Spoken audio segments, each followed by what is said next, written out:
Hi everyone, my name is Phương, but you can call me Phan in Chinese too. I'm 18 years old and I'm a freshman at Thắng University. I'm currently studying English linguistics and literature. There is one thing that I want you to remember about me is that I always love to see a smile on your face. Today, I'm here to compete for round 1, break the ice of FFL debating championships. I would like to tell you a story named Puppy Love. Hope you enjoy it.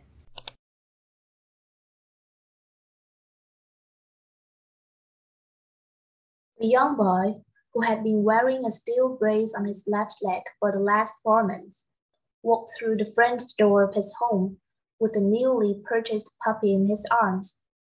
The dog didn't have a hip socket, and when placed on the floor, it walked with a serious limp.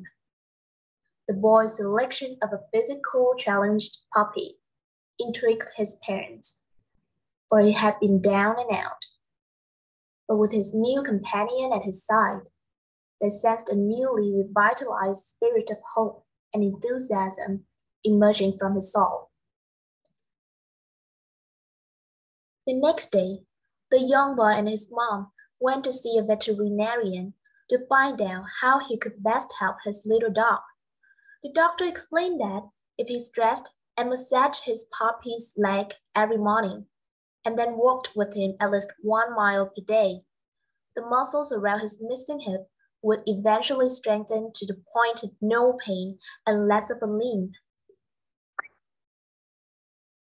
Although the dog whimpered and backed out his discomfort, and the boy winced and hassled with his own leg brace, for the next 2 months, they religiously kept to their rehabilitation regimen.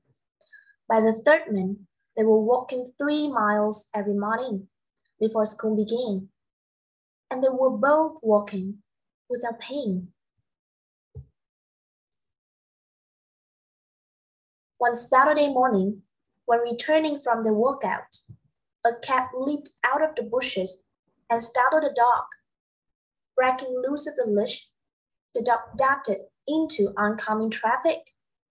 With a speeding truck only seconds away, the boy ran into the street, dove for his dog, and rolled into the gutter. He was too late. The dog was hit and bleeding profusely from the mouth.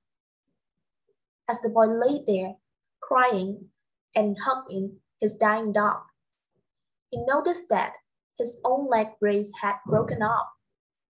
With no time to worry about himself, he sprang to his feet, picked up his dog, and cuddled it close to him and started for home.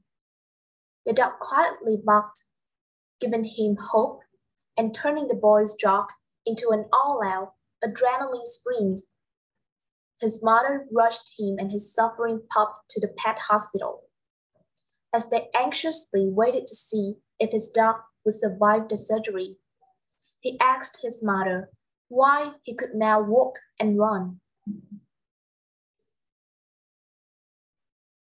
"You had osteomyelitis, which is a disease of the bone," she said. "It weakened and crippled your leg, which caused you to limp in severe pain. Your brace was for support. It wasn't necessarily a permanent condition. If you were willing to fight through the pain and hours of therapy, you responded well to the medication, but you always resisted our encouragement for physical therapy. And your father and I didn't know what to do. The doctors told us you were able to lose your leg. Then you brought home your puppy, and you seemed to understand his needs. Ironically, as you were helping him, you were actually helping yourself to strengthen and grow." Just then, the operating room door slowly opened. Out walked the veterinarian with a smile on his face.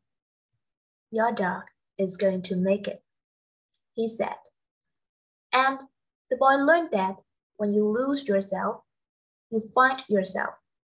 It is more blessed to give than receive. The end. Thank you very much for your listening. Goodbye.